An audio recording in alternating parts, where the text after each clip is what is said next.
Strategically पढ़ना बहुत important होता है किसी भी कॉम्पिटिटिव या क्वालिफाइंग एग्जाम के लिए। जब तुम्हारी लाइफ में ज़्यादा स्ट्रगल आता है वही टाइम होता है जब success is waiting for you somewhere. देखिए MBBS abroad versus MBBS in India, तो उसमें कितनी क्या अलग अलग है चीज़ें। मेजॉरिटी ऑफ द यूनिवर्सिटीज़ है जहाँ पे the level of education is not in equal standards with India. क्योंकि मैं आज भी छाती ठोक के लोगों को बताता हूँ yes I am FMG and I do not shy away from it. What inspired you to become a FMG educator? अगर डिलीवर करना है तो बेसिक कोर कॉन्सेप्ट से डिलीवर करना है सो दैट मेरे क्लास में बैठा हुआ हर एक बच्चा हर एक चीज़ समझ पाए जो मैं बोलता जा रहा हूँ। कि ओवरवेलमिंग सिलेबस जब होता है ना तब उसको कवर करना और उसको मैक्सिमम रिविजन देना वो पॉसिबल नहीं हो पाता है। नमस्कार दोस्तों, वेलकम बैक इन मेडिकॉप्स पॉडकास्ट। आज के जो हमारे पॉडकास्ट के गेस्ट हैं उनकी स्टोरी हमारे लिए पर्सनली इंस्पिरेशनल है।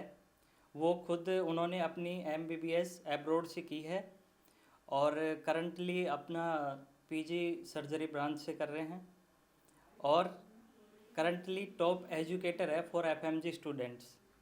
तो आइए उनसे मिलते हैं और जानते हैं कि उनका FMG से यहाँ तक का सफ़र कैसा रहा। तो सर, वेलकम इन मेडिकॉप्स पॉडकास्ट। तो सर, हमें बताइए कि आपकी जैसे अब्रॉड से आपने MBBS करी, उसके बाद यहाँ तक की जो जर्नी रही उसकी शुरुआत कैसे हुई? So first of all hello बच्चों, माई सेल्फ डॉक्टर ओमकार। तो जब शुरुआत करी थी तो ऑब्वियसली आफ्टर पासिंग माई 12th एग्जामिनेशन तब बाहर जाने का ऐसा कोई प्लान नहीं था। Bharatiya Vidyapeeth Pune most likely I had pass the CET and plan था कि ऑलमोस्ट भारतीय विद्यापीठ में एडमिशन लेके I would pursue my MBBS। But उसके बाद उसी टाइम पे actually I got a reference of MBBS abroad and तब जाके मेरे सामने अपॉर्चुनिटीज़ आई। ये नया almost a horizon open in front of me. तब जाके पता चला कि ओके MBBS अब्रॉड की अपॉर्चुनिटीज़ है। तब जाके फिर डिसाइड हुआ कि okay it was the very first attempt and my father did not wanted me to repeat, तो रिपीट नहीं करना था इसीलिए इमीडिएटली डिसीजन ले लिया कि ठीक है बाहर जाके MBBS परस्यू कर लिया जाए, बाद में फिर PG के लिए देखेंगे इंडिया में। तो जैसे आप प्लान कर रहे थे MBBS अब्रॉड के लिए, उस टाइम में इंडिया का भी आपके पास ऑप्शन था कि वो कैसा क्या रहा उस टाइम? बेसिकली तो उस टाइम पे बस भारतीय विद्यापीठ वगैरह के ऑप्शंस थे मेरे पास, बाकी BDS वगैरह की अपॉर्चुनिटीज़ ज़रूर थी बट MBBS करना था। Actually I would say I am an accidental doctor like most of us are. तो प्लान तो MBBS का था ही नहीं कभी, प्लान एनिमेशन का था। But like the typical mindset that we have in our society कि ठीक है मतलब दो ही प्रोफेशंस होते हैं, एक तो MBBS या फिर इंजीनियरिंग अगर तुम्हारा साइंस साइड है तो उस तरीके से ठीक है बायो पसंद था तो इसीलिए better than engineering I entered into medicine ये था। तो ऑब्वियसली फिर यहाँ का कोई अपॉर्चुनिटीज़ एज सच बस भारतीय विद्यापीठ या प्राइवेट मेडिकल कॉलेजेस का था एंड रिपीट करने का मुझे कोई शौक नहीं था ना मेरे पापा को था। So that's the reason we decided कि बेटर है कि बाहर जाके MBBS परस्यू किया जाए। तब किर्गिस्तान के बारे में डिसाइड हुआ। तो सर, आपका जैसे किर्गिस्तान से तो ये MBBS अब्रॉड का वहाँ पे कैसा एक्सपीरियंस रहा आपका? तो यार जब मैं पहले जा रहा था तो ऑब्वियसली उस टाइम पे बहुत ज़्यादा डाउट्स थे दिमाग में कि कोई नहीं था ना आसपास में, like not even a single person in my family is a doctor. MBBS abroad का तो सवाल ही नहीं पैदा होता था। जी। तो I did not have any contacts और समथिंग। तो जब पहली बार बाहर जाने का डिसाइड हुआ तो everything was new to me. तो जब किर्गिस्तान गए वहाँ पे डेफिनेटली एंटर किया तो पहले पहले तो लग रहा था obviously in the month of February I entered Kyrgyzstan and Bishkek. So obviously snow and everything, तो new climate new weather new people new language. तो हाँ ऑब्वियसली एडजस्ट करना तो बहुत मुश्किल रहा पहले पहले बट आई वुड नॉट से इट वॉज इम्पॉसिबल। तो टाइम चलता गया उसके साथ लैंग्वेज सीख ली, दोस्त बनते गए, they became family and things went on and it was much easy I would से, नॉट एक्सट्रीमली डिफिकल्ट। जब स्टार्टिंग में जैसे गए थे वहाँ पे, तो हाँ होता ही है कि जैसे लैंग्वेज बैरियर भी होता है, वहाँ का क्लाइमेट भी चेंजेस एकदम अचानक से हमारे लिए तो नई चीज़ें होती है। Right. तो उस चीज़ में हमको अडेप्ट करना, तो और भी उसके अलावा आपको क्या क्या चैलेंजेज वहाँ पे फेस करने को मिले ड्यूरिंग आपकी MBBS जर्नी में? तो जब बिश्केक गए थे पहली बार तो obviously the basic challenge was language, क्योंकि हम जो बोलना चाहते हैं और सामने वाला जो समझता है there is a huge difference in it. Russian language बोली जाती थी किर्गिस्तान में तो ऑब्वियसली कुछ नहीं आता था लैंग्वेज में सर। तब तो पहले इनिशियल फ्यू डेज़ में my seniors were really helpful. तो उन्हीं का सहारा था आई वुड से। अब जाके तो it is much better because अभी तो there are people who are responsible for students out there. हमारे टाइम पे ऐसा कुछ था नहीं, लाइक जी। Your seniors used to be your godfathers over there I would say. तो उन्हीं की मदद से हुआ। और उसके अलावा मेन तो यार सबसे बड़ी दिक्कत as a person, as a foodie, was खाना। लाइक इंडिया में रहा हो जो बचपन से, तो उस इंसान को आदत भी नहीं होती कि बाहर का खाना खाया जाए वगैरह। जी। तो वहाँ पे सबसे बिगेस्ट चैलेंज आई वुड से वाज फूड। हाँ, किसी किसी इंसान को वेदर का भी बहुत बड़ा प्रॉब्लम आ जाता है यूजुअली। तो otherwise for me whether was not a challenge, mainly food and language, these were the two main challenges. और इसमें जैसे हम लोग, मैं भी खुद एफएमजी एस्पिरेंट हूँ, मतलब कि मैंने भी अपनी एमबीबीएस अब्रोड से ही करी है। तो उसके बाद जैसे एफएमजी एग्ज़ाम हमारे लिए एक चैलेंज होती है, ट्रू। तो उसको पास करने के लिए आपने कब से सोचा और कब से उसका प्रिपरेशन का क्या रहा? क्योंकि उसमें जैसे आप टॉप रैंक रही थी एफएमजी में आपकी, तो उसकी स्टडी के लिए आपने कब से शुरुआत कर दी थी? सो सबसे पहली बात तो वो बताना बहुत ज़्यादा अनफेयर रहेगा जब मैं ये बोलूँ कि नहीं नहीं मैंने बस लास्ट 4 महीने में पढ़ाई की और ये हो गया। तो I be very true and very honest. तो मैंने जब एंटर किया था और when I started my first year, तब से मैंने सीनियर्स ने क्लियर कर दिया था कि you can do anything that you want, but you have to be very sincere about your studies. तो यहाँ पे पढ़ाया जाए नहीं पढ़ाया जाए, that is not going to matter at the end. What is going to matter how much you know. And वो knowledge तुम्हें अक्वायर करना है, whether it is from your regular classes in the college और in the university, और it is by yourself, it is by any online platforms, और it is by any faculty who comes over there. तो इतना था कि text books पढ़ना थोड़ा बहुत शुरू कर दिया था। And I will be very honest over here, हाँ line to line text books नहीं पढ़ी है, बट हाँ जब जब मतलब फिजियोलॉजी, एनाटॉमी, बायोकेमिस्ट्री, जब ये पहले 3 सब्जेक्ट शुरू हुए थे फर्स्ट प्रॉफ में, जी। तब डेफिनेटली उनके जो भी एक्टिविटीज़ या मॉड्यूल्स होते थे जो जाना होता था और अपियर करना होता था, at least I use to prepare that particular part from my textbooks, and I still recommend that. क्योंकि कितना ही होगा मैक्सिमम, अगर मुझे कल वाइटामिन का जाके अगर मॉड्यूल लेना है तो it would be maximum 10 pages 20 pages in the text book. वो मुझे शायद 2 घंटे 2.5 घंटे लग जाते होंगे maximum, even the first time when I read it. तो हाँ, तो वो करता गया। तो वैसे ही पूरा टेक्स्ट बुक्स तो नहीं, but majority of the content जो टेक्स्ट बुक्स में था वो पढ़ता रहा। तो 4th ईयर तक तो ऐसे ही चलता रहा कि इधर से थोड़ा उधर से थोड़ा टेक्स्ट बुक, कोई कभी यूट्यूब वीडियोस वगैरह देख लिए। जी। 5th ईयर में आके जब लास्ट के 6 महीने, रादर 4 महीने बचे, तब जाके रियलाइज़ हुआ कि हाँ एफएमजी एग्ज़ाम देना है, तो just having your knowledge is not going to be enough. तब जाके रियलाइज़ हुआ नहीं यार कुछ तो पढ़ना पड़ेगा, specially and strategically for the FMG examination. और आई फील ये सबसे बड़ी गलती होती है कि पढ़ना हमें लगता है कि एक बड़ा टास्क है, रादर मेरे हिसाब से पढ़ते तो सब लोग हैं, हार्डवर्क सब लोग कर रहे हैं, जी। स्ट्रैटेजिकली पढ़ना बहुत इंपॉर्टेंट होता है किसी भी कॉम्पिटिटिव या क्वालिफाइंग एग्जाम के लिए। तो वही लास्ट के 4 महीने में एक एक सब्जेक्ट शुरू हुआ, and as I was pretty much active in my extra curricular basically.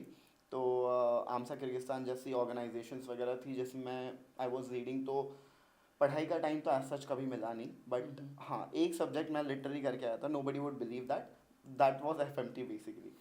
तो जब वापस इंडिया आया तो इतना तो डिसाइडेड था कि I want to join any offline coaching, क्योंकि तब तक ऑनलाइन का तो ज़्यादा कुछ मार्केट में था नहीं, एंड ऑफलाइन कोचिंग ज्वाइन करनी थी, ये क्लियर था। और AFMG ज्वाइन करनी थी because majority of my seniors were from AFMG। तो इतना क्लियर था कि वही ज्वाइन करना है। हाँ कुछ सब्जेक्ट्स मैंने ज़रूर पढ़ रखे थे, कुछ फैकल्टीज़ आते थे बिश्केक में, और उनसे कुछ कुछ subjects like around 3 to 4 subjects के नोट्स मेरे पास थे, सर्जरी फॉर दैट मैटर या PSM फॉर दैट मैटर। तो इन कुछ सब्जेक्ट्स के नोट्स मेरे पास थे ऑलरेडी। बाकी तो मेजॉरिटी फिर जो भी यहाँ पे क्लासेस शुरू हुआ है वहीं से किया है। So that was the preliminary thing, but yeah there were a lot of challenges when I came back, that was a personal trauma all together.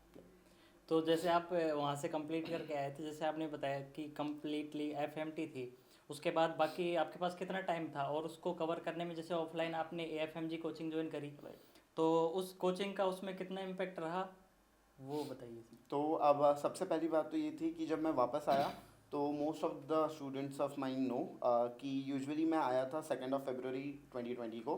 तब जब आया था तो obviously that was a major setback for me, क्योंकि जब घर पे आया तब पता चला कि my family met with an accident on 24 December 2019, और that was my first day of my गॉस एग्जामिनेशन।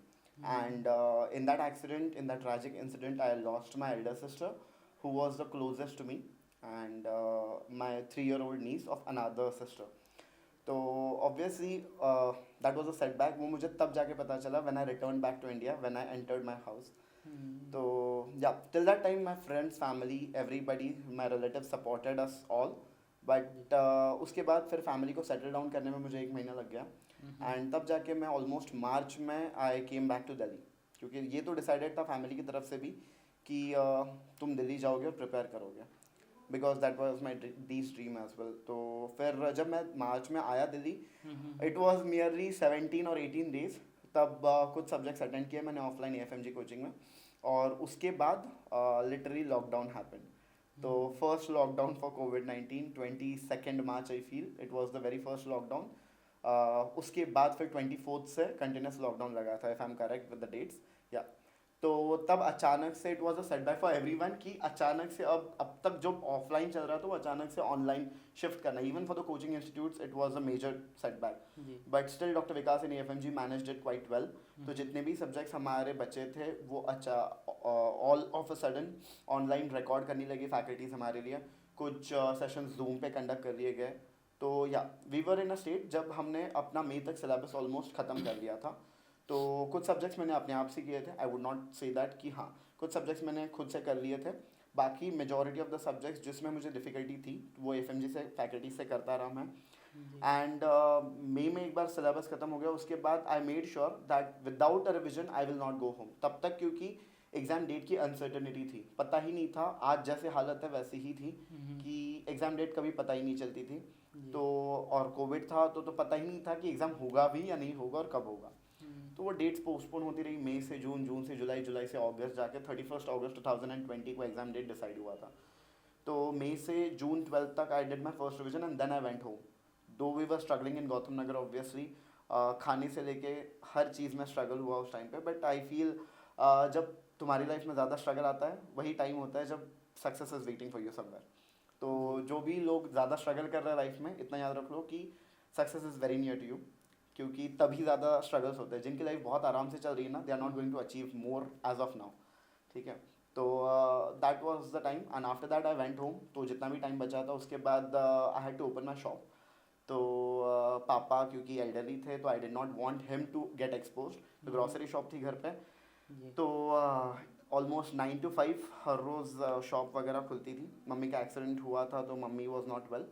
तो लिटरली हर एक घर के काम से लेके दुकान मैनेज करते करते रिविजन्स करता रहा मैं. It was not tough I would से. हाँ ठीक है, अब जाके डेफिनेटली मुझे ये नहीं लगता, तब लग रहा था. बट आई फील मैनेज हो जाती है चीज़ें. तो if you are passionate enough about your studies, तुम कैसे भी मैनेज कर लेते हो. और एक्सक्यूजेस देने हो तो बहुत सारे हैं फिर. तो अगस्त तक 3-4 रिविजन्स यूजुअली हो गए थे मेरे. तो 31 अगस्त को एग्ज़ाम था फिर. तो जैसे आपने एग्ज़ाम में दिया और रिजल्ट आया तो आप उसमें टॉप कर रहे थे, उस टाइम कैसी फीलिंग थी आपकी? जो भी हुआ था वो होना था, वो हो गया, लेकिन उस टाइम रिजल्ट को देखे कैसे क्या? So I would start from the exam day itself, that is 31st August 2020. That was the day basically I would like to tell because that was the first landmark examination in FMG history that where the tables turned around. One liner exam से अचानक से clinical based scenarios पहली बार पूछे जाने लगे. 80 to 90 images in the examination. तो everybody was like in a shock, even the faculties, and everybody thought कि ऐसा exam कभी आता नहीं है, ऐसा कैसे आ गया. एंड एवरीबडी वॉज लाइक कि everybody the NB basically is going to harass us and all of that. But I was pretty cool and calm. The only thing that kept me cool and calm was I never expected how the exam is going to be. I just studied कि okay this is the thing I need to study, this is my syllabus, I need to give maximum number of revisions and then I need to perform well. That's it. I never knew definitely ki what the questions are going to be and like how I am going to approach these questions. Nothing basically during the examination time.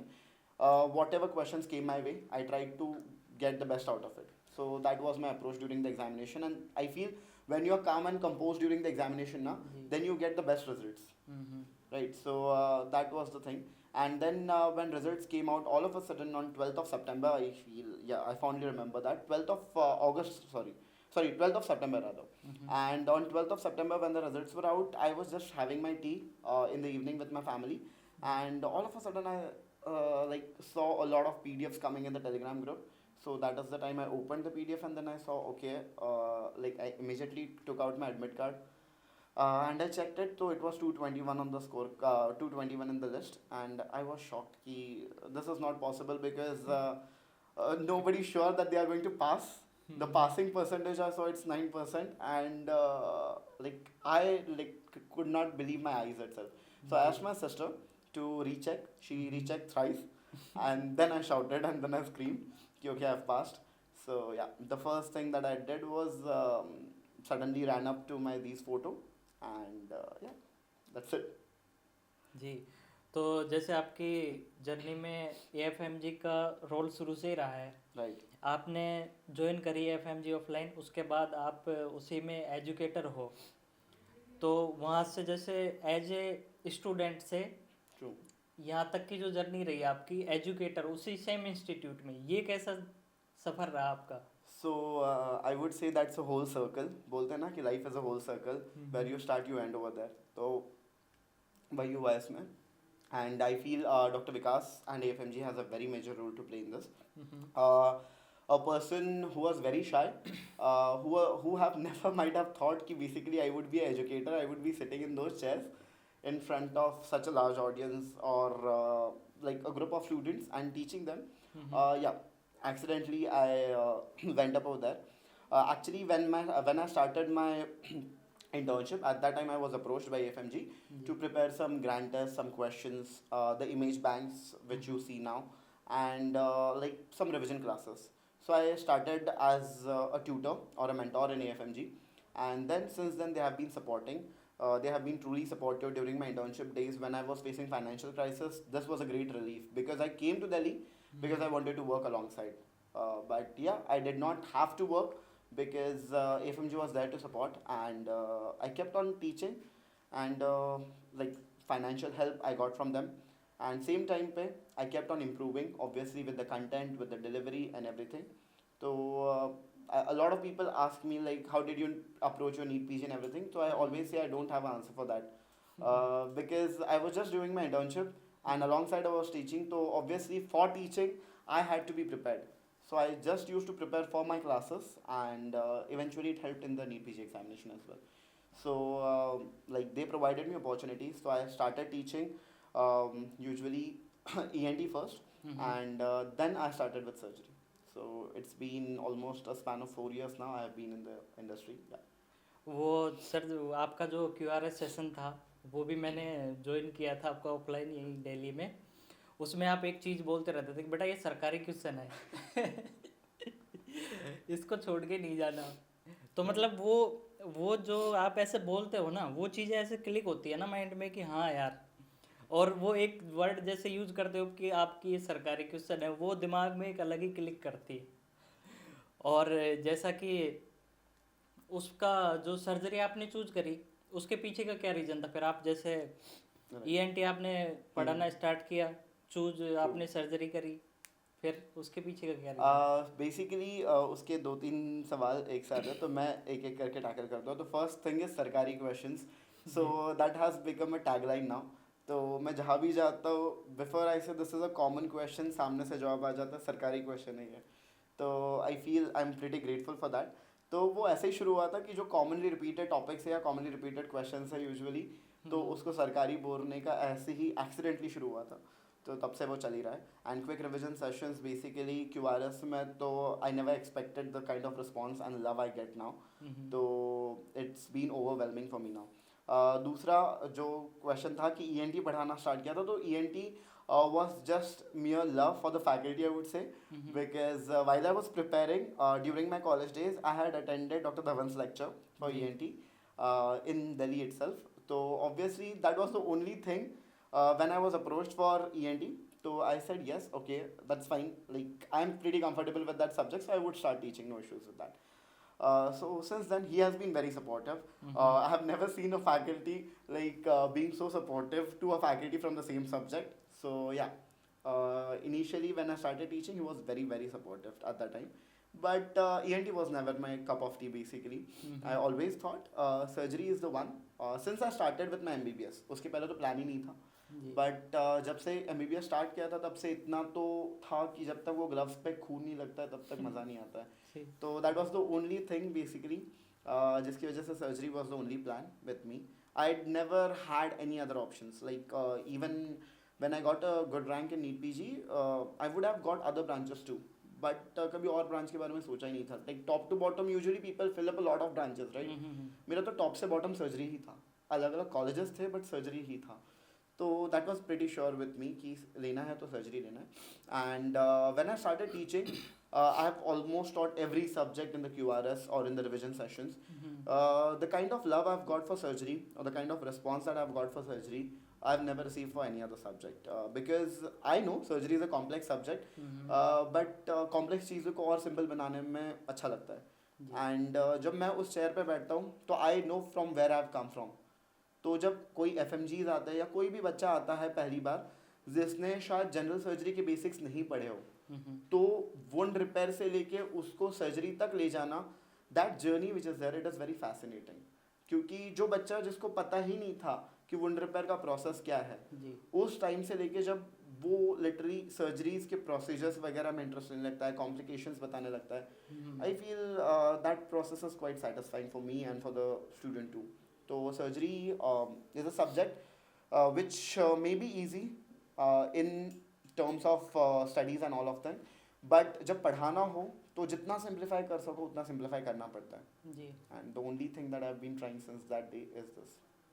Sir, वो जैसे कहते हैं ना कि एक student है, वो अपनी तैयारी करना चाहता है, तो उसमें मेन रोल होता है टीचर का कि वो आपको कितना डिलीवर कर पा रहा है. जैसे आपने बताया धवन सर का, वो तो ईएनटी के गॉड है, और उनको आपने जैसे उन्हीं का देख के आपने बताया कि पढ़ाना शुरू किया.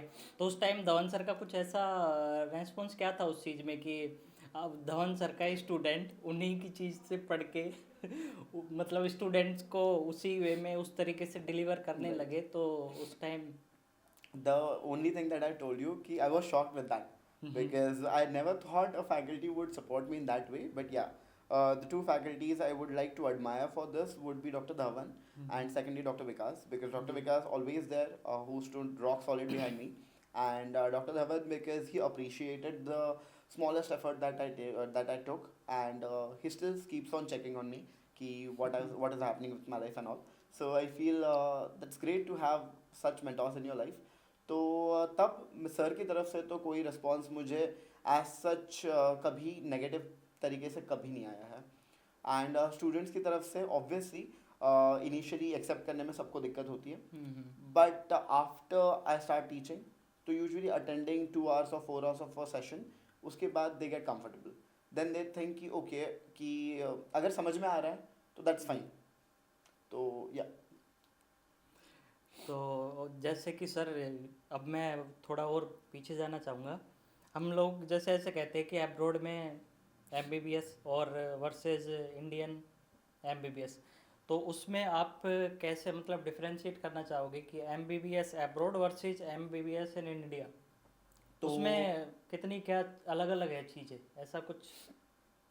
आई वुड नॉट से इन टर्म्स ऑफ सब्जेक्ट्स. तो सब्जेक्ट्स ऑलमोस्ट सिमिलर होंगे, भले ही नाम अलग हो या फिर एक सब्जेक्ट को बहुत तरीके से डिवाइड किया हो. लाइक किर्गिस्तान का मैं बताना चाहूँगा कि यहाँ पे हमारे पास कम्युनिटी मेडिसिन होता है, उधर सेम कम्युनिटी मेडिसिन को अलग अलग पार्ट्स में डिवाइड किया गया है. जैसे पीएसएम है ही, बट उसके अलावा बायोएथिक्स में कुछ पार्ट्स आ जाते हैं, कुछ पार्ट्स बायोस्टैटिस्टिक्स में अलग से आ जाते हैं, कुछ पार्ट्स एपिडेमियोलॉजी में अलग से आ जाता है. तो बस उसको अलग तरीके से पढ़ाया जाता है, बट बाकी है तो सेम चीज़ है. Most of the things are same. हाँ, कुछ चीज़ें जो important differences I would like to reiterate, and here I am not generalizing, क्योंकि कुछ बाहर की या फॉरेन या अब्रॉड यूनिवर्सिटीज़ है जहाँ पे the level of education is almost similar to India, but कुछ universities rather majority of the universities है जहाँ पे the level of education is not in equal standards with India. और इसमें मैं ये नहीं बोलना चाहूँगा कि उसमें गलती पूरी तरह से उनकी है, because the faculties over there they have been teaching in their own language for almost 15 years or 20 years. They are well experience faculties. But जब बच्चों को इंग्लिश में पढ़ाना होता है all together leaving behind their own language, तो it becomes quite difficult for them. कुछ जगह पे हाँ ये मैंने देखा है, and that I would like to appreciate, and that is important कि कुछ फैकल्टीज़ है those who go beyond their way even in foreign universities, and they try to teach or they try to deliver their students even in the like language or they are having issues with, but still they try to deliver. But majority problem जो होती है मुझे लगता है यहाँ से बता के या यहाँ से एक बात दिमाग में लेके चलनी चाहिए कि when you go abroad most of the times you are on your own, whether it is in terms of your accommodation or in terms of your regular lifestyle or it in terms of your education basically I feel, क्योंकि majority चीज़ें अगर तुम खुद से कर रहे हो तो things will get much much simpler for you, I would say that. हाँ, उसमें ये नहीं बोलूँगा कि लाइक स्टैंडर्ड टेक्स्ट बुक्स जब होती है तुम अचानक से पढ़ना शुरू करोगे तो बहुत लोगों को दिक्कत आएगी, at least for those who have not been in like the convent schools और समथिंग. तो क्योंकि लैंग्वेज बहुत टफ होती है, even from English school if you are, you might have a great difficulty with understanding क्या लिखा है टेक्स्ट बुक में. तो मुझे भी बहुत दिक्कत आई थी पहले, तो बेटर कि मैंने स्टैंडर्ड टेक्स्ट बुक्स की जगह जो इंडियन रेफरेंस टेक्स्ट बुक्स थे उनसे स्टार्ट किया क्योंकि उनमें लैंग्वेज काफ़ी सिंपलर थी. तो मेरे हिसाब से बेसिकली ये मेन डिफरेंस है कि यहाँ पे मैं ये नहीं बोल रहा कि हर इंडियन मेडिकल यूनिवर्सिटी में रेगुलर क्लासेस होते हैं और सब कुछ, नहीं, यहाँ भी नहीं होता है. But the only main difference is the approach. Now it is changing. हमारे टाइम पे ऐसा था कि we were pretty much relax 5 साल 6 साल तक आराम से चलने दो चीज़ें, फिर बाद में एफएमजी के लिए देखेंगे. But now the students, FMG students are quite aware from day one itself. उनको पता है उनको क्या अचीव करना लाइफ में. That's the reason they have started preparing from the first year itself. अब भी वो चेंज हो रहा है. इंडिया में on the other hand basically यहाँ पे भले तुम्हें पढ़ना हो ना पढ़ना हो, एग्जाम्स के लिए जो फाइनल एग्जाम्स होती है वो डिफ़िकल्ट होती है काफ़ी, उसमें वाइवा होता है, तो इसके लिए पढ़ना ही पड़ता है. वो भले मजबूरी में पढ़ो या दिल से पढ़ो, जो भी है. So that is the first major difference. Second difference is basically obviously the rotations. Clinical rotations India में रेगुलरली होता है. बाहर कुछ कंट्रीज़ में क्लिनिकल रोटेशंस कंपलसरी है, बट मेजॉरिटी कंट्रीज़ में अपने हॉस्पिटल्स है नहीं है या फिर वहाँ पे रेगुलर रोटेशंस नहीं होते. And the major reason for that is language, क्योंकि वहाँ के जो पेशेंट्स होते हैं उनकी जो टिपिकल लैंग्वेज होती है, लाइक फॉर एग्जांपल हमने रशियन पढ़ी थी, बट हमारे जो पेशेंट्स थे वो टिपिकल किर्गिज़ बोलते थे. तो वहाँ पे ऑब्वियसली ट्रांसलेशन के लिए हमारे टीचर्स का होना उतना ही ज़रूरी था. तो रोटेशंस हमें भी मिले हैं कुछ सब्जेक्ट्स में, जैसे मेजर सब्जेक्ट्स हो गए मेडिसिन, ऑब्सगैनी वगैरह, बट जितना एक्सपोजर इंडिया में मिलता है उतना नहीं मिला. तो that is the second major difference. बाकी I don't feel so there is any need to be having an inferiority complex somewhere कि हमने बाहर से एजुकेशन लिया वगैरह. क्योंकि मैं आज भी छाती ठोक के लोगों को बताता हूँ, yes I am FMG and I do not shy away from it. क्योंकि अगर तुम्हें मेहनत करने की डेफिनेटली तैयारी है तो wherever you study you are going to be at the same level ultimately. So that is what I believe in. तो सर मेरा नेक्स्ट सवाल ये है आपसे कि ऐसी क्या चीज़ रही थी, like what inspired you to become a FMG educator? So the first thing I would say would be initially it was accidental. As I told you, कि initially I was offered an opportunity by FMG. So I never thought, I never rather believed कि I would be able to deliver. But I thought कि okay, if they are believing in me, so let's give it a try. तो इसलिए मैंने start किया था revisions वगैरह करना. तो जब रिविजन्स करवाने लगा तब डेफिनेटली जो रिस्पॉन्स आया सामने से it was much overwhelming. And जब मेरी पहली बैच का रिजल्ट आया था, so the kind of response I've got, the kind of love I've got from the students and from their families even, so that made it sure कि okay, रहना है तो इस इंडस्ट्री में रहना है शायद. क्योंकि the kind of satisfaction I got over there, I would not say it is comparable to the one that we get with our patients or something. Obviously both are different things altogether. But the one thing I would definitely say is that was pretty much satisfying for me. And दूसरी चीज़ कि as a FMG definitely जहाँ से मेरी journey हुई है, तो I can literally understand and relate to each one of the students who is coming and sitting in my class. तो मुझे पता है कि what challenges, what struggles, what obstacles they might have faced in their life. सबसे पहला तो यही होता है कि the kind of environment it was there कि जब पहले जाते थे तो some people used to be okay Russia से करके आया MBBS and some people used to be Russia से करके आया MBBS. तो the kind of responses that we used to get basically, that smirk on the people's faces and everything, मुझे कहीं ना कहीं वो एक बदलना था कि ऐसा नहीं है कि everybody who is studying abroad is not comparable to the ones studying in India. तो एक तो सबसे बड़ा मोटिवेशन तो ये था, ये डिस्क्रिमिनेशन ख़त्म करना है. और जितना हो सके मैं आज भी कोशिश करता हूँ इस चीज़ के लिए। दूसरी बात यह थी कि डेफिनेटली जब मैंने देखा कि बच्चे आते हैं, तो मैंने टेक्स्ट बुक्स पढ़ रखे थे या इंग्लिश समझने में मुझे इतनी दिक्कत नहीं होती थी। तो मुझे जब मैं फाइनल क्लासेस में बैठा या फिर मैंने वीडियोस भी देखे, तो I use to watch it at 1.5x, तो मेरे लिए वो नॉर्मल था। बट मेरे कुछ दोस्त ऐसे थे या जूनियर्स ऐसे थे जिनको शायद बहुत बेसिक टर्मिनोलॉजीज में दिक्कत थी, या फिर जब फैकल्टीज बताती थी तो obviously they have their time constraints and everything. तब क्या होता है ना कि वो डेप्थ में जाके बेसिक कोर कॉन्सेप्ट पे नहीं पहुंच पाता है। जी। तो मुझे वो हमेशा से था कि अगर डिलीवर करना है तो बेसिक कोर कॉन्सेप्ट से डिलीवर करना है, सो दैट मेरे क्लास में बैठा हुआ हर एक बच्चा हर एक चीज़ समझ पाए जो मैं बोलता जा रहा हूँ। So till date basically just एक एग्जाम्पल के साथ बताना चाहूँगा कि if I say cholecystitis, does not matter how many times I've said that term in class, but still I make sure कि every time I say that term I reiterate the fact कोले मतलब bile, cyst मतलब sac, तो ऐसी sac जो bile hold करती है that is gall bladder, itis मतलब inflammation, so this is basically inflammation of the gall bladder. So जब तुम ये करते हो ना, तो जो बच्चा शायद नया आया है जिससे कुछ मिस आउट हुआ है, जो शायद जोन आउट हुआ था किसी पॉइंट पे, वो बच्चा कैचअप कर पाता है। जी। तो मुझे लगता है ये बहुत बड़ी चीज़ है। ठीक है, फैकल्टीज़ के लिए बहुत माइनर होती होगी, बट कोई बच्चा जो शायद नहीं समझ रहा था इंग्लिश, या जिसके लिए टर्मिनोलॉजी समझना बहुत मुश्किल हो रहा था क्योंकि वो पहली बार सुन रहा था, उसके लिए बहुत बड़ी चीज़ हो जाती है। तो वो मैं करना चाहता था and that I have been doing till now. तो ये दो तीन चीज़ें थी। और lastly as I told you कि the kind of satisfaction I get every time the results are out is way beyond that I can explain. क्योंकि मैंने देखा है कि हर बार कॉल आता है, कुछ बच्चे होते हैं, कुछ उनके माँ बाप होते हैं जिनके वीडियो कॉल्स तक आते हैं। Some people have been struggling for 4 attempts, 5 attempts, 8 attempts, and जब वो फिनिश लाइन अपनी क्रॉस कर लेते हैं जी। तो the way the life changes, I feel वो इम्पैक्ट और कहीं भी नहीं आ सकता, किसी भी प्रोफेशन में नहीं आ सकता जो एक टीचर क्रिएट कर सकता है। तो ऑब्वियसली मतलब नीट पीजी पास होना, आई फील दैट्स फाइन, मतलब हो जाते हैं बच्चे पास एंड बच्चे अपने रास्ते चले जाते हैं। बट जब एक बच्चा एफएमजी पास होता है ना, तब जो उसकी लाइफ बदलती है, the kind of appreciation he has, the kind of love he has for you in his eyes is beyond comparable. उसका इतना डीप में एक एफएमजी एस्पिरेंट को समझने का रीज़न ये भी है सर कि जैसे आप खुद भी एक एफएमजी एस्पिरेंट रहे हो, तो आपसे बेटर और डीपली तो कौन ही समझ Right. सकता है। तो उसमें जैसे आपने स्टार्टिंग में पढ़ाना स्टार्ट किया था, उसके बाद आज आप जैसे आप अब पढ़ाते हो, तो उसमें मतलब कितना क्या चेंजेस किया है आपने, जैसे कि क्योंकि एक एफएमजी स्टूडेंट्स के बारे में जैसे Right. आपने बताया कि उसको इस तरीके से पढ़ना चाहिए, एक एक वर्ड का पूरा एक्सप्लेन करके, True. तो उसमें और आप आगे ऐसा क्या चेंजेस लेके आना चाहोगे कि जिससे एक बिलो द एवरेज जो स्टूडेंट है एफएमजी, वो भी अपनी अच्छी परफॉर्मेंस दे सके एफएमजी एग्जाम में एक। तो उसके लिए दो तीन चीज़ें मैं बोलना चाहूँगा।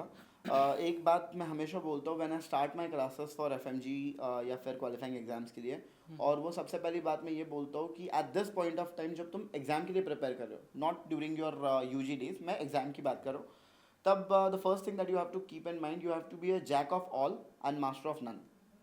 तो उसमें जब तुम्हें ये समझ में आ जाती है ना चीज़, तो बहुत सारी चीज़ें आसान हो जाती है। बिकॉज बच्चे क्या करते हैं otherwise, they make the 2 or 3 subjects extremely strong, then there are few, most of the subjects average और मॉडरेट, एंड कुछ ऐसे 4-5 सब्जेक्ट्स होते हैं जो बच्चे छोड़ देते हैं। एंड ये नया ट्रेंड शुरू हुआ है, पता नहीं किसने बताया है या क्यों बताया है, बच्चे फार्माकोलॉजी, बायोकेमिस्ट्री, माइक्रोबायोलॉजी, मेडिसिन और माइनर सब्जेक्ट्स ये लिटरली छोड़ देना शुरू कर दिया है। ट्रू, तो ऐसा होता है सर। तो I feel that's a wrong way basically, because minor subjects का जो रोल होता है ना, वो शायद 135 तक ना हो, बट 135 से 150 में उनका मेजर रोल होता है। सो वो तुम्हें पता होना चाहिए कि माइनर सब्जेक्ट्स के 50 पन्ने के नोट है, बट उसमें स्ट्राइक रेट शायद 90% आ जाए मेरा। और फॉर एग्जाम्पल किसी मेजर सब्जेक्ट, सर्जरी से ही बात कर लेता हूँ मैं, सर्जरी के 250 पन्ने के नोट्स है, बट उसमें से स्ट्राइक रेट 65-70% आ सकता है maximum. That is what we expect in a major और क्लिनिकल सब्जेक्ट ऑल्सो। तो ये जो इग्नोरेंस है बहुत सारा, तो मैं वही बताना चाहता हूँ बच्चों को, मैं हर बार बताता भी हूँ कि do not leave any particular subject. ठीक है, कुछ सब्जेक्ट्स बहुत दिक्कत देंगे तुम्हें, they will be extremely difficult, but try to do the bare minimum for that subject ना. ठीक है, फिजियोलॉजी एनाटॉमी मुझे पता है बहुत दिक्कत देते हैं बहुत सारे बच्चों को, बट मैं बोलता हूँ जितना एग्जाम में आएगा उतने टॉपिक्स तो अच्छे से करो, जितना समझ में आता है उतना समझने की कोशिश करो इनिशियली. और लास्ट मंथ में आके जब तुम्हारे पास वो टाइम नहीं बचता है तो एटलीस्ट जितने प्रीवियस ईयर टॉपिक्स है उनको एक बार देख के जाओ. तो at least when you are not leaving things ना, तब एग्जाम फेस करने का कॉन्फिडेंस अलग होता है. बट जब तुमने 4-5 सब्जेक्ट छोड़ रखे हो और जब एग्जाम में जाते हो तो भले तुम्हें कितना भी आता हो, बट वो कहीं ना कहीं दिल में हमेशा रहेगा कि यार ये सब्जेक्ट छोड़ रखा है, इसी में से क्वेश्चंस आ गए थे. हाँ. तो ये चीज़ खत्म हो जाएगी जब तुम एटलीस्ट देख के जाओगे 19 subjects. That is what is my take is. Second, overwhelming syllabus. क्योंकि अब बच्चे बहुत सारे फर्स्ट ईयर से, मैंने जैसे बोला, पढ़ना शुरू कर दिया है. ऑनलाइन प्लेटफॉर्म मैंने भी यूज़ करा है and I am not against it, I am rather in support of it. अगर बच्चों को फ़ायदा हो रहा है दैट्स इट. जी. बट ये जो एक कॉमन चीज़ चल रही है ना कि ठीक है मेरा सीनियर ऑनलाइन प्लेटफॉर्म से पास हुआ है खुद से सेल्फ स्टडी करके, तो मैं भी हो सकता हूँ. तो वो शायद कहीं गड़बड़ है, क्योंकि not everybody is like basically meant to learn from that online platform. शायद सबके लिए वो काम करे नहीं करे, we are not sure about it. मुझे पता था कि जब मैं आया था वापस तो मेरा अटेंशन स्पैन 2 घंटे का भी नहीं था. तो अगर मैं बस ऑनलाइन प्लेटफॉर्म पे रिलाई करता तब मुझे पता था मैं दिन में मैक्सिमम 6 घंटे पढ़ लेता, राइट. बट जब इंस्टीट्यूट में बैठना होता है, जब सामने फैकल्टी बैठी होती है, ना उठ के जा सकते हो ना कुछ कर सकते हो, तो मन मार के ही भले बट पढ़ना पड़ता है. तो लोगों को ये समझना होगा बच्चों को कि whether I am meant for online platform और ऑफलाइन प्लेटफॉर्म, जो भी तुम्हें ठीक लगे अपने लिए वो चूज करो, बट वो जल्दी decision low. I feel first attempt में ही वो डिसीजन ले लो कि तुम्हें करना क्या है. Because I have seen people struggling with online platforms for 4 attempts and then 5th attempt में उनको अब डर लगता है कि यार मैं जूनियर्स के साथ जाकर थोड़ी ऑफलाइन में बैठूंगा. तो बहुत सारों में तो ये दिक्कत आती है कि अब ऑफलाइन में नहीं जा सकता मैं क्योंकि मेरे जूनियर्स बैठे क्लास में. तो ये कहीं ना कहीं थोड़ी बहुत दिक्कत है. ये जब बच्चा समझना शुरू हो जाएगा तो बहुत सारी चीज़ें और पासिंग परसेंटेज भी तुम्हें इंप्रूवमेंट दिखेगी, क्योंकि बच्चे ऐसे हैं जो हार्डवर्क करते हैं. बस वो हार्डवर्क जो है ना वो स्ट्रैटेजिक होना चाहिए, जैसे मैंने बोला था, क्योंकि ओवरवेलमिंग सिलेबस जब होता है ना तब उसको कवर करना और उसको मैक्सिमम रिविजन देना वो पॉसिबल नहीं हो पाता है. तो sir, like can you share any successful story of the students you have mentored to him? So ऐसी बहुत सारी stories हैं. So the few stories that come to my mind basically would be one recent student of mine. He secured a rank of 3.3K in the recent NEET PG and he's pursuing his MD medicine currently. कुछ लोग हैं जो MS कर रहे हैं खुद, so that gives me immense pleasure. उसके अलावा NEET PG वाले तो बहुत है, MD पीडिया से लेके even non clinical branches MD PSM वगैरह वाले भी बहुत लोग हैं. But I'm actually very happy and would like to specifically share some incidents that I have thought कि यार ये बच्चा पास हो गया नहीं, इसके मुझे डाउट था. And the only reason was the personal struggles that they have gone through. कुछ बच्चे थे basically जब आए थे तो they were preparing well, everything happened and then they landed up at 149. And उसका खुद का रूममेट 150 पे पास हो गया. And the next time he was preparing well, everything happened. And in the last almost 5 days prior to examination, his dad passed away. I never thought that person would come back and appear for the examination and score well and pass the exam. But he did. फिर कुछ incidents ऐसे भी थे जो बहुत बार ऐसा होता है कि मैं यूजुअली दी की स्टोरी शेयर नहीं करता हूँ, बट कभी कभार जब वो हार्ट टू हार्ट कनेक्ट हो जाता है क्लास में तो कभी शेयर हो जाती है. तो after sharing that story I have got some people basically who were struggling with the same mental or the emotional trauma and उसी turmoil में they heard my story and उनको उसी से हिम्मत मिली and then they passed with flying colors in their FMG examination and they are still doing well in the NEET PG as well. तो ऐसे बहुत सारे incidents रहे हैं मेरी ज़िंदगी में and there have been people जो almost sertraline, escitalopram, almost पता नहीं कितनी दवाइयाँ खा रहे थे and they used to take sedatives also and everything and class में वो बेचारे सोते थे. They were struggling with depression and everything, but they actually cleared the examination. So मुझे लगता है ये कुछ stories है जो बहुत ज़्यादा इंस्पायर करती है. तो जो बच्चे या हम भी कभी, अगर मुझे भी लगता है कि मैं लाइफ में कभी कभी एक्सक्यूजेस देना शुरू कर देता हूँ कि यार ठीक है ना आज नहीं कल कर लेंगे वो, तो these I remind this people and जब इनकी याद आती है ना तब ऐसा लगता है यार अगर वो कर सकते थे ना, if they were able to struggle and sail through it, तो why not you. So that gives me the strength and motivation to get up back, buck up, and face the class again. उससे मेरे को एक याद आया sir कि कई भाई स्टूडेंट है जो अभी जैसे मोडाफिनिल यूज़ करते हैं, तो उसका कुछ बताना चाहोगे आप कि करनी चाहिए नहीं करनी So मेरे हिसाब से तो नहीं करनी चाहिए, because yesterday itself in EFMG we were having a session and doctor Bharat आए थे, he's a pharmacology faculty. तब डॉक्टर भरत ने यही बात बोली कि जब बहुत सारे questions were coming his way कि सर ये ड्रग लूँ, वो ड्रग लूँ, ये ड्रग लेनी चाहिए, the only comeback that he had was कोई ड्रग मत लो, never try something new that you have not tried earlier. Reason is definitely drugs वगैरह सब चीज़ें ठीक है, बट मुझे लगता है जितना काम माइंड रहेगा तुम्हारा उतना ज़्यादा परफॉर्म कर पाते हो. तो लोग बोलते हैं एंग्जाइटी वगैरह, तो मैं हमेशा बच्चों को बोलता हूँ कि anxiety is definitely going to have a role in your examination. The only thing is मैं ये कभी नहीं बोलता कि एंग्जाइटी नहीं होगी, क्योंकि अगर पढ़े हो, अगर तुमने इतनी मेहनत करी है 6 महीने, तो ऑब्वियसली कहीं ना कहीं तो एंग्जाइटी या नर्वसनेस में रहेगा ना यार कि कैसे परफॉर्म करेंगे या क्या रिजल्ट आएगा. बट एग्जाम डे पे जाके ये नहीं सोचना होता कि अब अगर मैंने परफॉर्म नहीं किया तो मेरी शादी होगी या नहीं, मेरे घर वाले क्या सोचेंगे, मेरे रिश्तेदार क्या सोचेंगे. भाई एग्जाम डे पे ये नहीं सोचना होता. एग्जाम डे पे जितना चिल रह सको, जितना काम रह सको, दैट्स मच बेटर. दूसरी बात ये होती है कि एंग्जाइटी खुद अगर कंट्रोल कर पाओ उससे बेहतर कोई चीज़ नहीं है, क्योंकि एंग्जाइटी बस अब एग्जामिनेशन के टाइम पे नहीं आएगी. Medicine is such a profession जहाँ पे तुम्हें कदम कदम पे बहुत सारे स्ट्रगल्स आएंगे, बहुत सारी सिचुएशन आएगी जहाँ तुम एंग्शियस हो सकते हो. तो अगर तुमने अभी वो चीज़ सीख ली, this examination time is actually preparing you for something better in life. तो अभी अगर तुमने अपनी एंग्जाइटी को कंट्रोल करना सीख लिया तो you will be much better. तो कुछ लोग मेडिटेट करते हैं, कुछ लोग अपनी ब्रीदिंग एक्सरसाइजेस करते हैं, कुछ लोग जस्ट गाने सुन लेते हैं, कुछ लोग अपने लोगों से बात कर लेते हैं, friends, family, someone.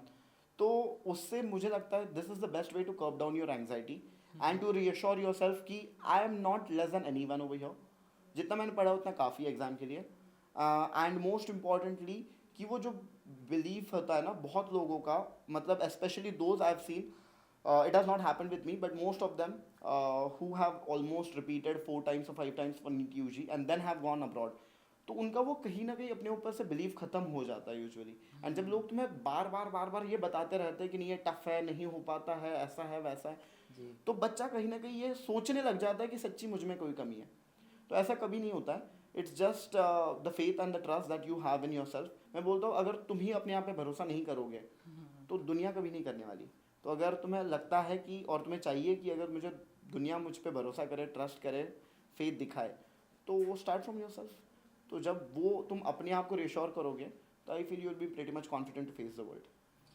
Yes sir, actually ऐसा होता है क्योंकि जैसे जो पास नहीं होते उनका स्कोर ऐसे होता है 140 से ऊपर, 140 से 149 के बीच में रहता है, और 1-2 बार अटैम्प्ट दिया फिर टायर्ड होता जाता है धीरे धीरे. Right. तो मेरे को आप मतलब कि उन स्टूडेंटों की तरफ से ये एक पर्टिकुलरली जेन्युइन एडवाइस दीजिए उन लोगों के लिए जिनके काफ़ी अटैम्प्ट हो गए हैं और जो अपने आप को जैसे टायर्ड फील करते हैं.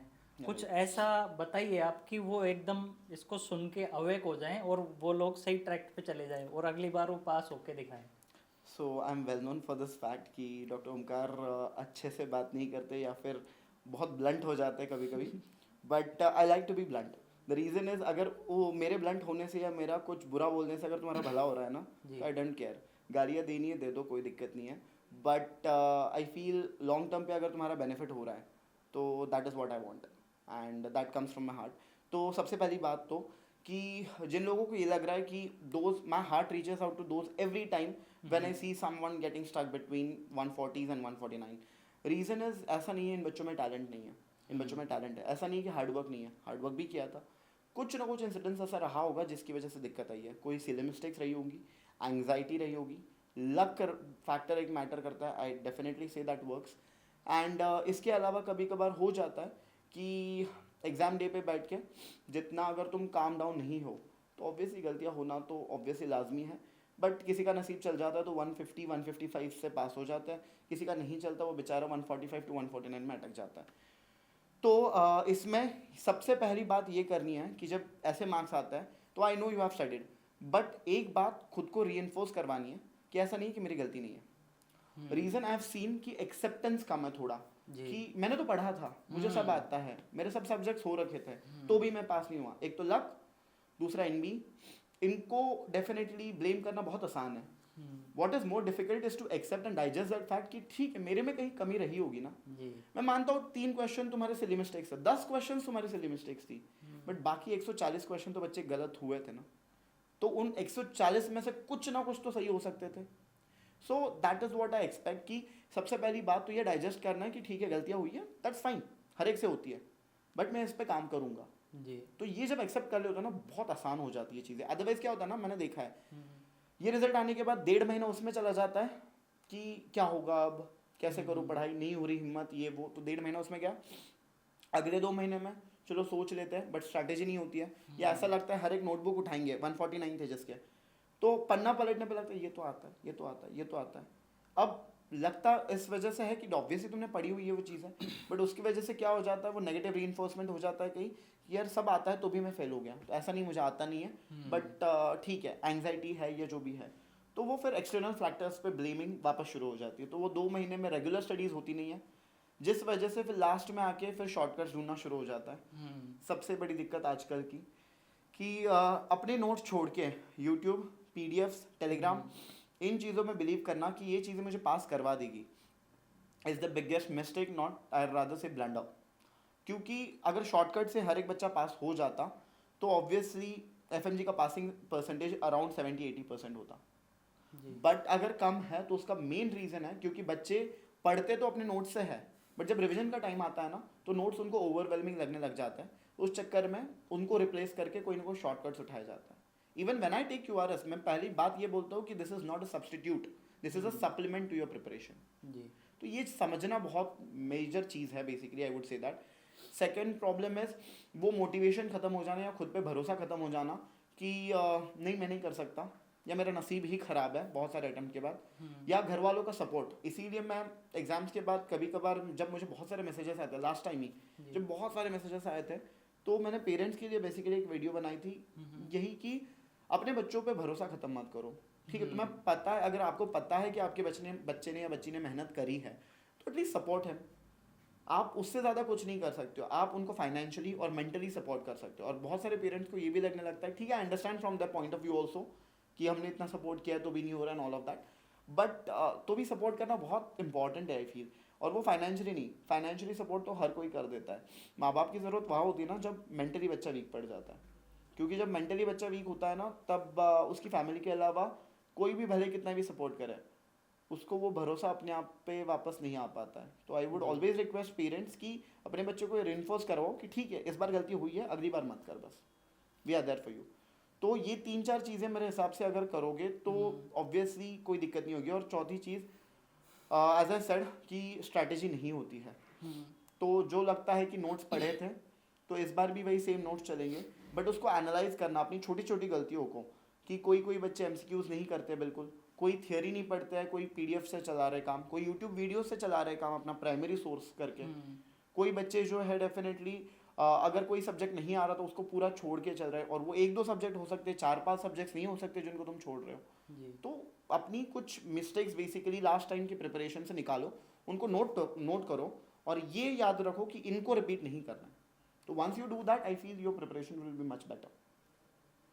जी सर, और जैसे कि हम एक एग्जांपल लेते हैं, फॉर एग्जांपल जैसे एक एफएमजी एस्पिरेंट फेल्ड है, उसके 3-4 अटैम्प्ट हो गए हैं, उसको पता लगा कि ओमकार सर टॉप फैकल्टी है एफएमजी एस्पिरेंट्स के लिए और वो खुद भी एक एफएमजी है. अगर ये सोच के कोई स्टूडेंट आपके पास आता है तो क्या आप उससे कनेक्ट कर पाओगे, या फिर उसकी जो भी बातें हैं वो सारी सुन के उसको हार्ट टू हार्ट कनेक्ट कर पाओगे कि हाँ देखो बेटा ये ऐसे है, तो इसमें मतलब किस तरीके से आप हैंडल करोगे, और अगर इस उम्मीद से आपके पास स्टूडेंट आ रहा है तो वो सेटिस्फाई होगा नहीं होगा, वो चीज़ें बताइए. राइट. तो ये यूजुअल चीज़ है मेरे लिए because every examination, after every examination I get a lot of calls, lot of messages, and I am a person who likes to respond to each and every message that is coming my way. Calls नहीं हो पाता यार possible because considering the schedule I am in, वो कुछ भी हो तो calls receive करना आजकल possible नहीं है, but at least messages जितने आते हैं whenever I get time I get back to you with a voice note, with a text message, anything that is possible for me. जी। तो वो मैसेज, वो रिप्लाई तुम्हें हमेशा मिलेगा, इतना तो अश्योरेंस मेरे सब बच्चों को है।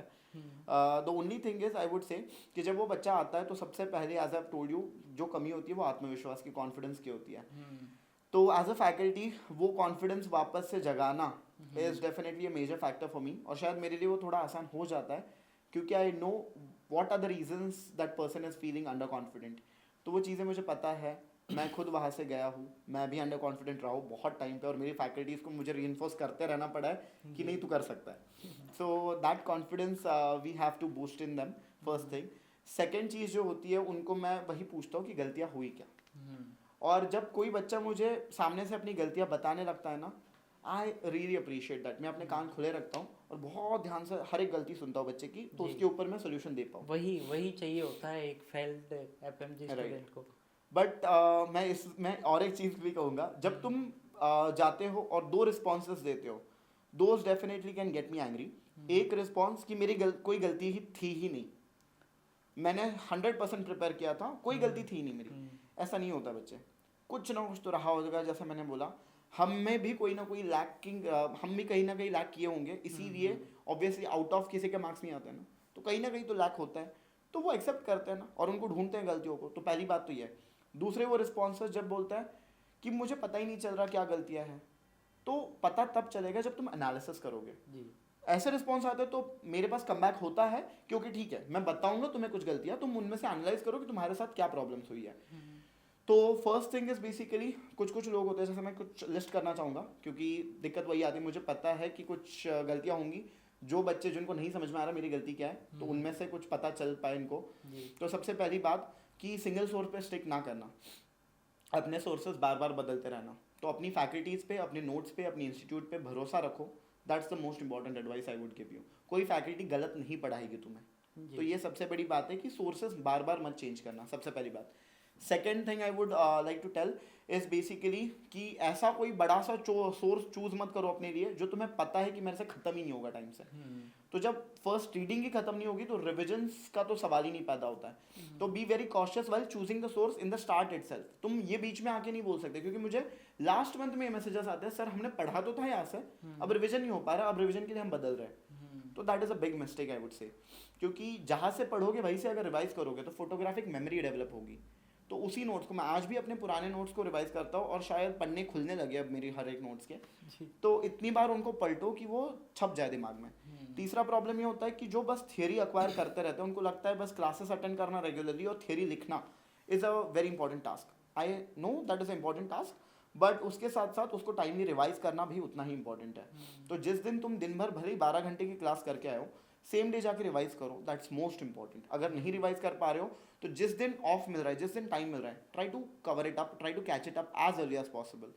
और दूसरी चीज़ है कि रिविजन स्टार्ट करते हो टुवर्ड्स द एंड, तब मिनिमम 2 रिविजन्स का प्लान तुम्हारे पास होना चाहिए। One could be a thorough revision, another could be a ultra rapid one, but 2 revisions. उसके बिना मैं हमेशा बोलता हूँ हम आइंस्टाइन की औलादे नहीं है कि एक बार पढ़ेंगे तो याद रह जाए, ना हमें हुआ है ना बहुतों को होता है जी। तो some people are blessed with it, that's an exception, but otherwise तो 2 रिविजन्स तो minimum are compulsory I would say. और उसके अलावा लास्ट चीज़ आई वुड से कि एमसीक्यू सॉल्विंग सबसे बड़ी चीज़ होती है। कि एमसीक्यू सॉल्विंग में जब बच्चा फोकस नहीं करता ना, तो मैं हमेशा एक बात रेफरेंस एनालॉजी देता हूँ क्लास में, दैट इज कि if you just keep on sharpening your weapons but you do not know how to use them, you are not going to win the war in the battlefield. तो अगर तुम बस theory acquire करते रहोगे, तुम्हें पता ही नहीं apply कैसे करना है, तो जंग जीतने का सवाल ही नहीं है ना यार, पता ही नहीं तलवारें चलानी कैसे है। तो वही बात है कि थियरी अक्वायर करना is equally important, but what is another important fact is MCQ solving. कि जब उन्हीं चीज़ों को तुम अप्लाई करते हो, जब मैं TNDs देता हूँ, टेस्ट एंड डिस्कशन देता हूँ, एक ही चीज़ पढ़ाता हूँ बच्चों को, समझाता हूँ कि MCQ solving is an art which has to be learned with time, practice and mistakes. तो एमसीक्यू सॉल्विंग जैसे अप्रोच करना है, कीवर्ड्स उठाना है, प्रोविजनल डायग्नोसिस बनाना है, ऑप्शंस रूल आउट करना है, तो ये चीज़ें जो है ये बहुत मैटर करती है इन द लॉन्गर रन जब तुम एग्जाम के लिए प्रिपेयर कर रहे हो। तो एवरी डे भले 30 MCQs से स्टार्ट करो, but towards the and 100 MCQs in the last 1.5 month is minimum I would feel. तब एक्सप्लेनेशंस पढ़ोगे। और एमसीक्यू सॉल्विंग मतलब टेलीग्राम वाले एमसीक्यू सॉल्व करके बस छोड़ देना is not a matter of MCQ solving. Thoroughly MCQ solve करना रिलायबल प्लेटफॉर्म से जहाँ तुम्हें एक्सप्लेनेशंस मिले, तो तो पता चलेगा अगर मेरा एमसीक्यू गलत हुआ है तो क्यों हुआ है, तो उसका एक्सप्लेनेशन पढ़ना is equally important. So I feel these are the few mistakes जो मैंने बोला. और लास्ट 10 दिन में 15 दिन में आके यूट्यूब वीडियोस खोलना एक के बाद एक, टेलीग्राम पे पीडीएफ्स खोलना एक के बाद एक, और अपने नोट्स को कम्प्लीटली भूल जाना सबसे बड़ी गलती होती है. So these are the few things I feel बहुत लोगों को समझ में आया होगा या बहुत लोग रिलेट कर पाएंगे कि क्या क्या गलतियाँ अब तक हो रही थी, तो वो कम से कम सुधार लो. So it will be much helpful. और एक और लास्ट एडवाइस दीजिए, like piece of the advice for FMG aspirants who will going to appear in June July 2025. तो अभी जो बच्चे जून में अपीयर करने वाले हैं, the first advice I would say as I told you कि choose a source for yourself. ठीक है, तो अगर तुम्हें लगता है कि you can do it on your own, मैं तभी एडवाइस करूंगा अपने आप करना जब when you have completed around 12 subjects minimum, 10 to 12 subjects. क्योंकि अगर तुम्हारा उतना पेस रहा है जब तुम 10 से 12 सब्जेक्ट्स खुद से प्रिपेयर करके आए हो विद रिविजन्स, तब तुम आराम से बाकी 4 महीने में बाकी सब्जेक्ट्स रिवाइज कंप्लीट कर सकते हो और उसको रिवीजन भी दे सकते हो, no issues with that. But जो बच्चे जिनसे 1 या 2 सब्जेक्ट्स हुए थे मेरे जैसे, या जिनसे 5 या 6 सब्जेक्ट से ख़त्म नहीं हो पाए, please join a institute, because तब तुम्हें डेफिनेटली वही फैकल्टीज आएंगी, but the only difference that they will do is give you a concise content जो तुमसे कवर भी हो पाए, जो तुम्हें आसान भाषा में समझ भी आए और जिसका रिविजन भी पॉसिबल हो. तो that is what is I am going to tell first thing. Second important thing, choose online या ऑफलाइन. बहुत सारे बच्चे, ठीक है मेरे सीनियर्स घर पे रह के पढ़ाई करी थी उसने, उनके घर पे बेटा कोई था ही नहीं, उनके घर पे माँ बाप भी काम पे जाते थे, वो अकेले थे और पूरा घर में अकेले थे, तो आराम से पढ़ाई हो जाती थी और वो इतने डिटरमिनेंट थे. हम में वो डिटर्मिनेशन है या नहीं है ये हमें देखना पड़ेगा. अगर हम दोपहर मतलब दिन में 2 घंटे नहीं बैठ पा रहे खुद से, तो बच्चे डिटर्मिनेशन तो है नहीं, तो इसके लिए आना पड़ेगा. तो अपने कंफर्ट जोन से बाहर निकलो. सबसे important advice I would give, ठीक है तुम्हें गौतम नगर अच्छा लगे नहीं लगे, भाई यहाँ पिकनिक मनाने थोड़ी आ रहे हैं अपन, तो वॉट एवर इट इज़, हमने भी स्ट्रगल किया है, इसी से सर्वाइव हुआ है, इसी से सेल थ्रू हुआ है. तो take a brave decision and come over here. ऐसा नहीं है कि हर आने वाला बीमार पड़ जाता है एंड गौतम नगर इतना खराब है. अगर ऐसा होता तो इंस्टीट्यूट अब तक रिलोकेट कर चुके होते. तो हर इंस्टीट्यूट इधर ही है, तो ऐसा तो है नहीं कि खराब चीज़ है. तो वो डिसाइड करो जहाँ भी जाना है तुम्हें, किसी भी सिटी में जो भी तुम्हें कंफर्टेबल लगे, but take a decision, go to that particular city, join institute if required, और study on your own, but be isolated. उन्हीं लोगों से वास्ता रखो जो तुम्हें मोटिवेट कर रहे हैं या जिनका सपोर्ट हो सकता है, जो तुम्हारा टाइम पास करवा रहे हो. इस 4 महीने के टाइम में मैं वही बोलता हूँ कि जितनी मजाक मस्ती जितने मस्ती करके आनी थी वो 6 साल में करके आ गए. अब अगर लास्ट के 6 महीने में भी वही करना है बेटा, तो हम अपने करियर के बारे में कितना सीरियस है ना, that's a question mark then. तो क्योंकि अभी तुम्हारा टाइम अलग है, because from your college life you have entered into a completely different phase of life, जहाँ पे तुम्हें अपनी फैमिलीज की रिस्पॉन्सिबिलिटी उठानी है. तो वो अपने आप को वापस दोहराता रहो कि नहीं, I have entered into a different phase जहाँ पे I have to be more responsible and more serious and sincere towards my life. तो ये चीज़ सबसे इंपॉर्टेंट है. और लास्ट चीज़, जब तुम प्रिपरेशन स्टार्ट करते हो, एडवाइस देने वाले बहुत मिलेंगे. जो एडवाइस मेरी भी या किसी और की भी, जो एडवाइस तुम्हें अपने दिल के सबसे ज़्यादा करीब लगे और जिसमें लगे कि ये मेरे लिए अप्लाई हो सकती है, उसको यूज़ करो. ज़रूरी नहीं होता कि हर जो एडवाइस इंसान दे रहा है वो तुम्हारे लिए सूट करे. सॉरी. तो अगर फॉर एग्जांपल कोई पर्टिकुलर एडवाइस है जिसमें तुम्हें लगता है यार ये इंसान 14 और 18 घंटे पढ़ता था, तुम बेटा 4 घंटे से शुरू करो, धीरे धीरे डेवलप हो जाएगा. बट मैंने कभी 10 या 12 घंटे से ऊपर पढ़ाई करी नहीं है, तो अपने आप को उस जोन में मत डालो कि स्टार्टिंग फर्स्ट डे से मुझे 18 घंटे पढ़ाई करनी नहीं है पॉसिबल, और ना करने की ज़रूरत है. तो ये चीज़ तुम धीरे धीरे डेवलप करोगे and it will happen. Don't stress your self कि मेरा दोस्त कर रहा है तो मुझे भी उतना ही करना है, नेसेसरी नहीं होता है. तीसरी चीज़, once you start have your own strategy. And जब स्ट्रैटेजी बनाओगे, जैसे मैंने बोला था पहले 2.5 महीने में, अगर कोचिंग में हो तो वो आराम से तुम्हारे सब्जेक्ट्स कवर करवा लेंगे. अगर खुद से भी प्रिपेयर कर रहे हो, पहले 2.5 महीने में सब्जेक्ट्स खत्म करो first reading, and then minimum spare around 45 to 50 days for 2 revisions. उसके बिना पॉसिबल नहीं है. मैं ये नहीं बोल रहा कि तुम लाइन टू लाइन शेड्यूल बनाओ और दिन में इतने घंटे वो घंटे, वो वैसा इंसान तो मैं आज तक नहीं रहा हूँ कि जो 2 घंटे में ब्रेक लेना है, ऐसा ये तो मैंने आज तक नहीं किया है. बट इतना है कि एस्टिमेटेड मुझे पता है मैं 10 घंटे पढ़ सकता हूँ, तो उसके हिसाब से कि इतने टॉपिक्स पर्टिकुलरली खत्म हो सकते हैं, that is my tomorrow's day. तो इतना प्लान करो, नेक्स्ट डे के लिए प्लान करते जाओ और सब्जेक्ट्स जितने जल्दी हो सके उतने ख़त्म करते जाओ एंड रिवाइज करते रहो उनको साथ साथ. So that is the most important thing, and as I said, MCQs alongside will be more important. Do not skip your MCQs, and apart from that, if you have any doubt, I'll always be available to reach out. Thank you, sir. Thank you so much for the valuable time. I hope this podcast will be beneficial for future FMG aspirants. Thank you, sir. Thank you so much.